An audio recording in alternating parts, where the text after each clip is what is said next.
Stay tuned to meet a man who overcame adversity and is committed to helping you do the same. My name is Jason Bradley, and you're watching Urban Report.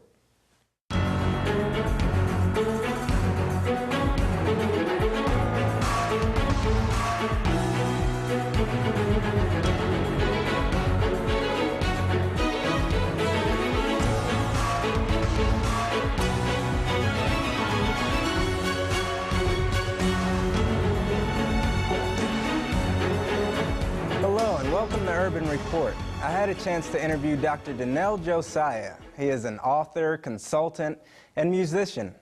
Let's take a look at what he had to say. I'm here on a special set with a very special guest, Dr. Donnell Josiah. Welcome to Urban Report, Dr. Josiah. Thank you for having me. You're welcome. Tell us a little bit about your background. Well, I'm actually from the Caribbean island of Antigua and Barbuda.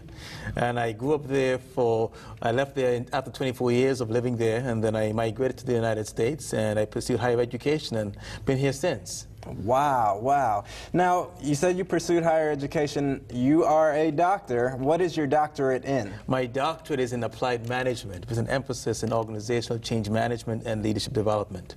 But I'm really an engineer at heart. My prior degrees, my undergraduate and graduate degrees were all in engineering, computer engineering, electronics engineering, and engineering management. So my doctoral work was a departure from all my other technical work that I've been known for. Okay. But it's quite a change, and I quite enjoy it because now I get a chance to work one-on-one with people, especially at the state level, where I'm able to lead large technology initiatives for the state of Maryland. That's excellent. Now you're the type of person that likes to solve problems. Is that correct? Absolutely, that's right. As an engineer, they've told me in engineering school, an engineer always is an engineer. Why? Because they think a certain way. They're very analytical, and they think about how do they define solutions to problems. Were you doing a lot of puzzles as a kid? I really was not. You know, I was a musician. When I was growing up, I spent a lot of time playing music. Music is my passion, so I spent a whole lot of time playing the piano. And actually, in my later teens, I decided to open a recording studio. Wow. So it was quite a venture for me growing up in the Caribbean. Really enjoyed my time there.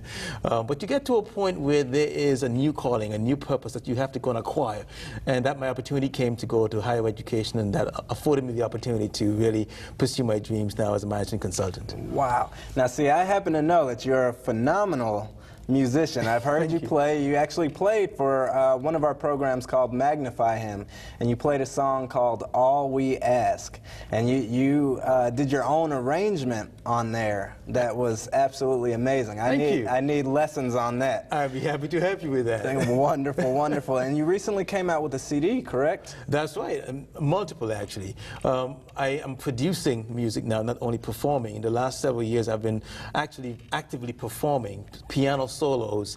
In the last year, I've decided to somewhat focus less on performance and more so on producing music. So taking a song from the conceptual phase, sketching the song out, from the compositional stage, the arrangement stage, the song development stage, and through a whole development process. That really turns me on. I'm really excited about that, especially with my new recording studio that I released in the last 2 years. Now I have the capacity, unlimited capacity, to produce all the music that I want. Yes. So I'm really excited about the production aspect of music, in addition to also my solo performances as well. Well, I definitely see the passion involved, and I see the passion involved when you're playing the keys. Hopefully some of our viewers will get a chance to check you out on the Dare to Dream Network on Magnify Him. But I want to move into your book. You recently wrote a book, and it's entitled Overcomers.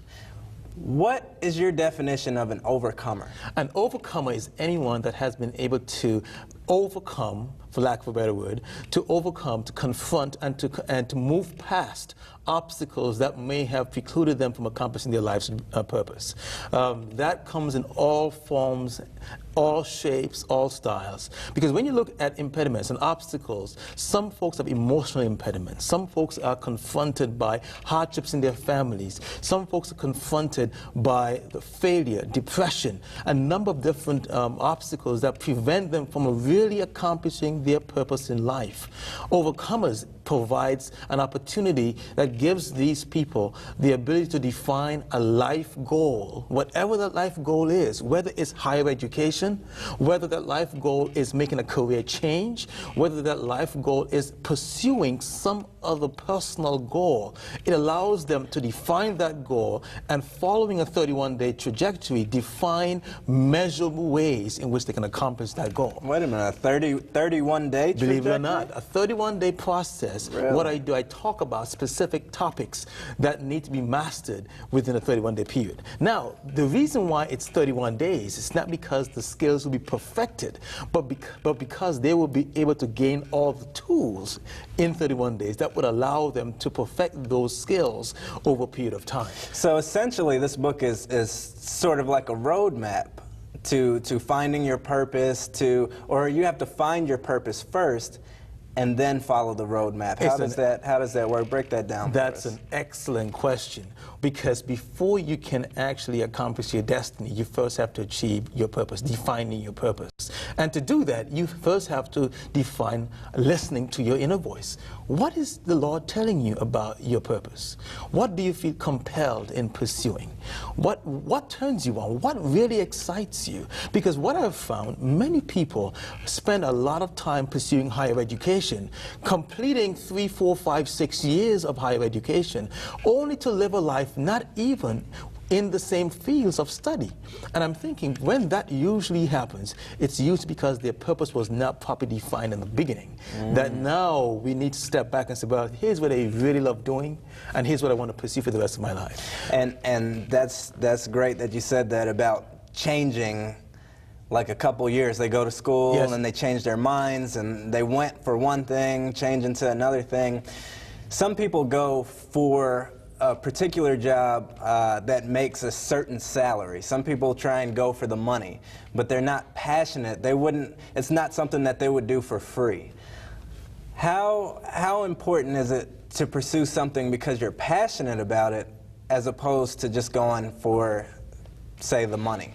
In my book, I speak about a chapter called Passion, and passion talks about being able to pursue that one thing that you love to do, even if you're not adequately compensated for it, because that's truly what brings fulfillment. That's truly what brings happiness in your life. The money will come if you excel at that thing that you are passionate about. But many times the motivation is to acquire wealth versus to live a life that's ordered by your purpose. I prescribe it's best to identify that purpose, develop a love for what you're doing, and then develop a niche of competency that allows yourself not to become an expert in that field. That would then attract others to you as a subject matter expert to provide additional support in a particular area. Now, that could be in technology, that could be in IT management, that can be in a hobby, it could be in music, it could be in any area where you develop a unique skill set. The important thing is defining that skill set, really harnessing the tools for mastering the skill set, and then watching how God will turn that skill set into a really fulfilling career. The Bible says a man's gifts would make way for him. And there's a reason for that, because when your gifts make way for you, then you truly walk into your purpose. Once you've identified your purpose, then you can then listen to that inner voice, then putting in place the passion and the consistency, the discipline, all the topics that's a part of this book that allows someone to say, here's what I'm going to pursue in life. Here's how I'm going to achieve my destiny. This book provides the tools for defining that. I like that. I like that.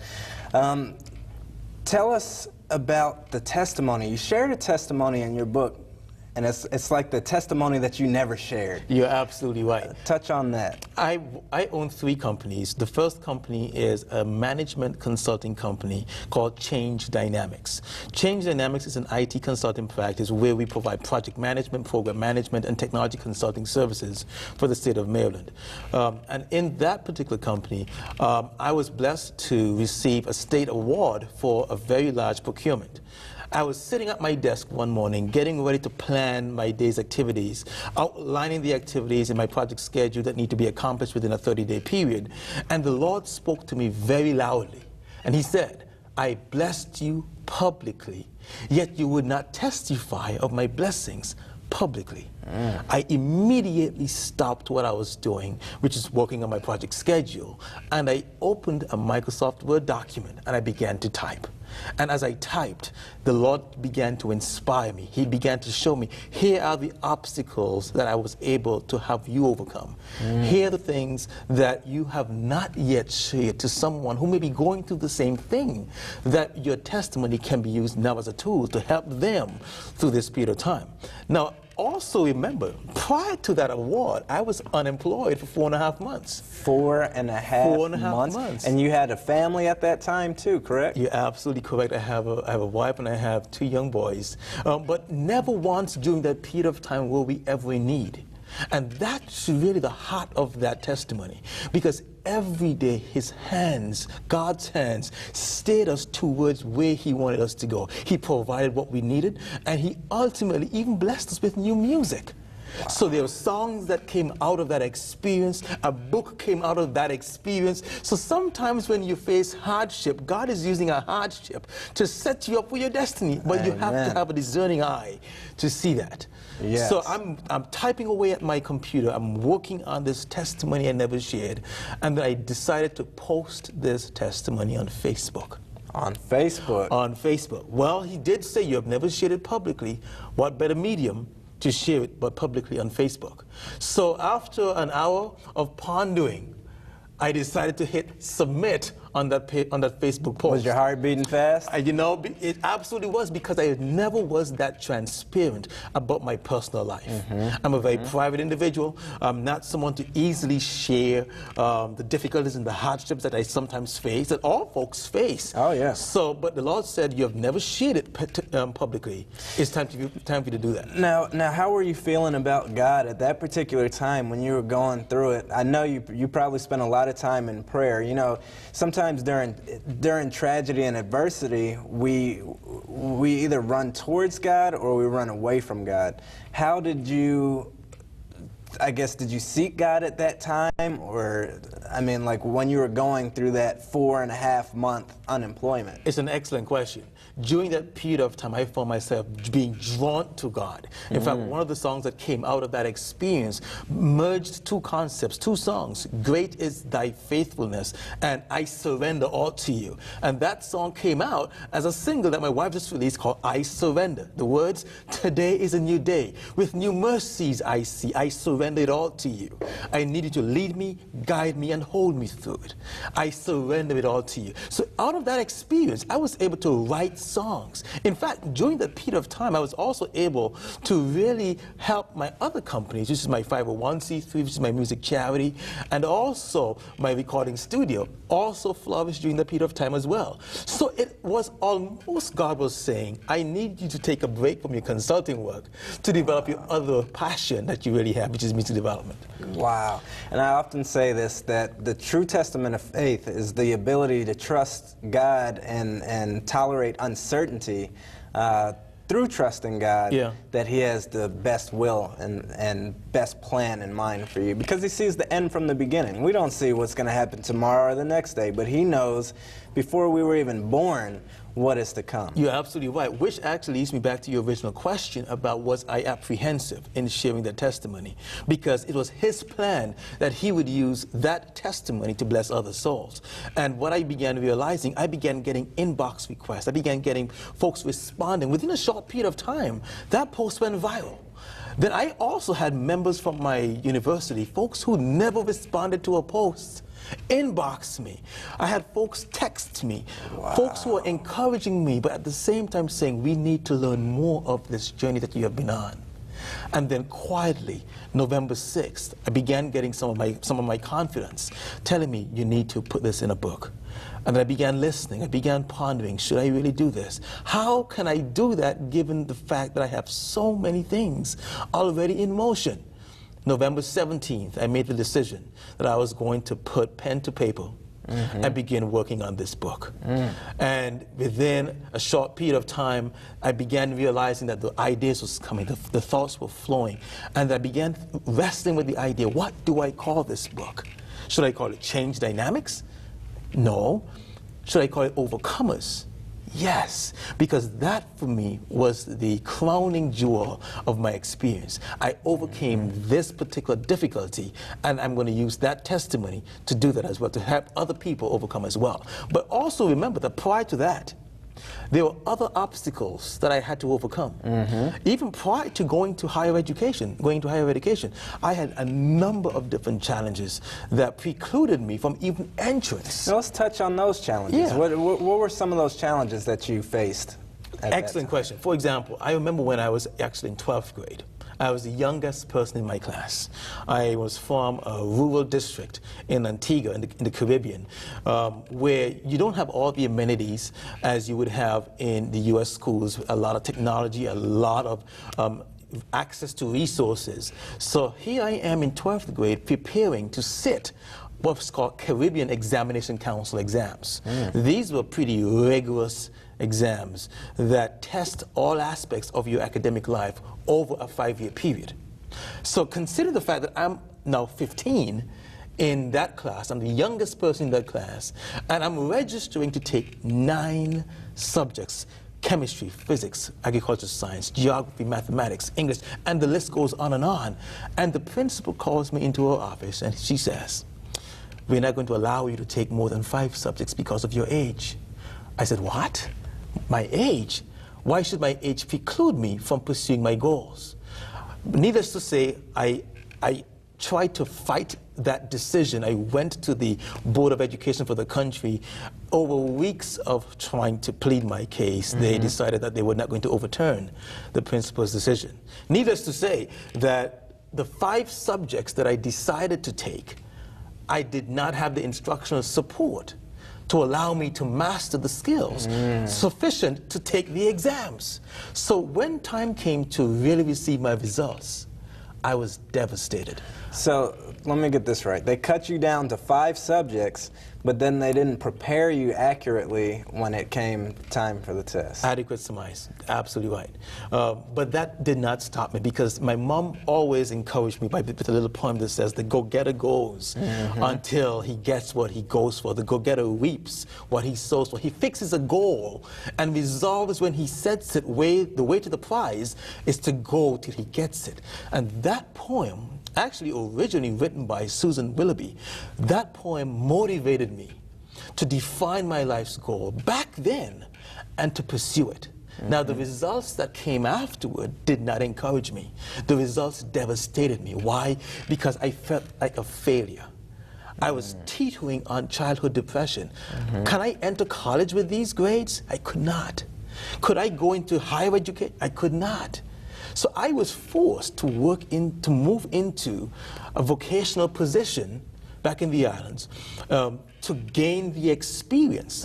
Thankfully, my dad, with his wisdom, connected me with someone who offered me a position as an apprentice to begin learning electronics. That's what turned me on to electronics. Well, at the same time, I've always loved physics. I've always loved the sciences. I've always loved mathematically based courses. But this vocation allowed me to bring them all together.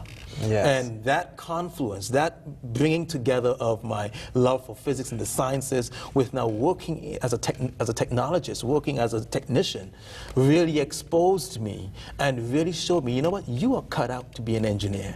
So you put everything that you love into one. You bundled it into one and went for it. Like, that was your passion. That's what you're passionate about. That's But isn't great. it amazing how God turned bad situations into positive situations? Absolutely. So the title of this book, Overcomers, though it started with a testimony that I never shared, it really started with an experience from childhood, which is why the first 3 chapters of this book really talks about my childhood. It's not a biographical sketch at all, but what it does, it gives context to how someone can also overcome despite the obstacles who might be going through similar situations that you're going through. Also, I read in there that during that unemployment period, on your way coming out of that, you saw blessing after blessing after blessing. Touch on a little bit about the jobs that were offered to you coming out of that period, and how God just tremendously blessed you with those jobs. It's absolutely incredible to think about how those jobs began seeking me out. During a period of a 4-month cycle, 4.5-month cycle of unemployment, I began getting phone calls. Folks began seeing my resume and they began calling me. But there was one interesting trend I began experiencing. Folks began telling me, "You are too good to be true. Your resume speaks too well. We probably can't even afford you." How does someone with a PhD find themselves on an unemployment line? But it happened for a reason. Oh, yes. And then the Lord told me, which is another chapter in my book, how can you continue to work for someone else, building their dynasty, building their operation, and you've been asking me to bless your company? So he said, "No, I can't do that. If you want me to bless your company, I'm going to thrust you into your company." So after 7 years of building Change Dynamics with 0 revenue, the time finally came in 2014 for me to launch out into entrepreneurship, to launch out on my own, building my own practice. Took that leap of faith. Took that leap of faith. 2 state contracts later, here I am, looking at God with his miraculous interventions, less than 18 months after I got my first job. Wow. Yeah. Wow. And that's coming. I can only imagine how happy you and your wife must have been when you started getting those calls. Those calls started coming in. What would you say to a person that's at home that wants to know, like, how do I overcome adversity? What should I do? How do I determine my purpose? What would you say to that person? It's a good question. First of all, this book, Overcomers, is set into a framework of spiritual faith walking, okay, which means that there is partnership, intentional partnership with God, not against God. Why I said that is because God gives you the ability to discern the things that you do like. But when you partner with Him, He then provides the avenues, what I call divine connections, that connects you with individuals that can make that dream come to life. So how do you define your purpose? Well, look at the things you like doing. What really turns you on? What really excites you? What gives you a sense of fulfillment? Those are the questions one has to ask himself if they're sitting at home. How do I define my purpose? And it's very easy. For some, it's the arts. For some, it's the creative side of them. For others, it's working in very analytical fields of study. For others, it's higher education. But whatever is your interest that turns you on, that's the beginning point of defining your purpose. Once you would have identified that purpose, then you work backward. What can sustain me? What can sustain me pursuing my purpose? So then you begin looking at your vocations. You begin looking at where can I use my skills? How best can my skills be used to edify the body of Christ and build the community at large? So now it's operationalizing not only your passion, but now bringing that passion into fruition to help someone also by actually you doing some service in the community. So that's what I would tell someone. Here's how you define how your service to humanity can be used. 1, identifying your purpose, then putting that purpose to use to help someone else. Deep, deep. What kind of values did your parents instill in you as a child? Excellent question. Especially my mom. She's now deceased, and she has instilled in me what I call the go-getter spirit. That passion, that drive to always pursue your purpose, to pursue your goals with relentless conviction. Even if no one else around you believes that, she has always told me, pursue your dreams, pursue what God puts in your heart. If it's music, pursue music. If it's consulting, pursue consulting. Whatever it is, pursue it. So she was a strong force, along with my dad, to really guide me towards becoming who I am today. And it's always difficult talking about my mom because she's no longer here. But my mom truly was a force in my life, someone to really encourage me, especially at the times when I felt underachieved, when I felt that I was a failure, when I felt that I was not going to make it, I was not going to be able to attend college, I was not going to gain entrance into college. She was always in my corner. You can do it, Donna. You keep pushing forward, which is why my passion for encouraging others to do the same, that's where that comes from. Yes. Your path to your prize is through perseverance.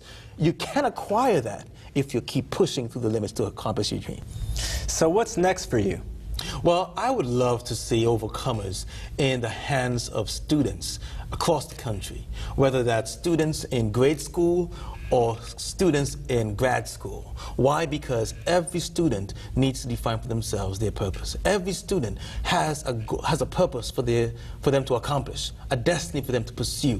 Every student needs to be able to define for themselves, here's where the Lord is taking me, and then this book can help them accomplish that. But it's not only for academia.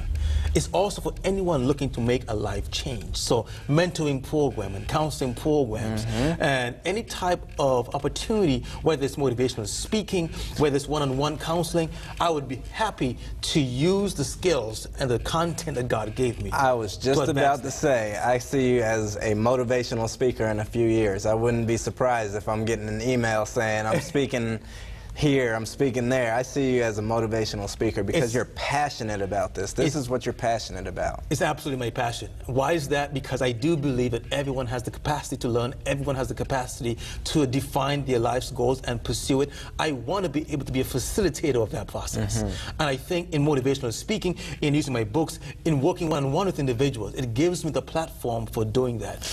You also have a CD that goes along with that book. It doesn't come with the book, but it goes along with the book. What is on that CD? That CD is a narration, a 31-chapter narration of everything in this book, in addition to the theme song of Overcomers, which we actually put together in my studio.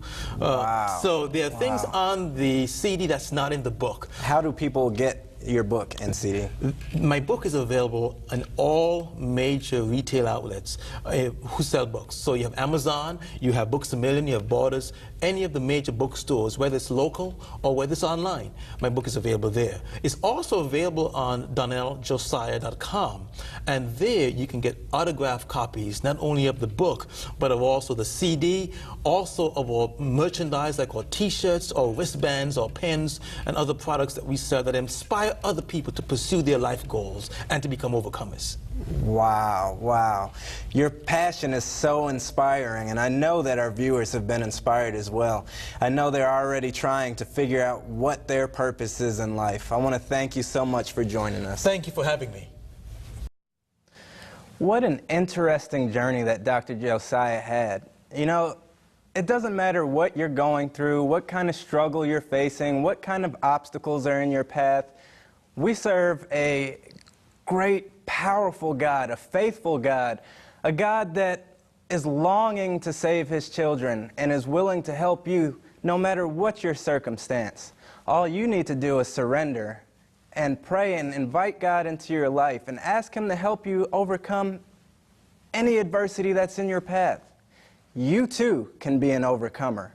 Well, we've reached the end of another program. Join us next time, and remember, it just wouldn't be the same without you.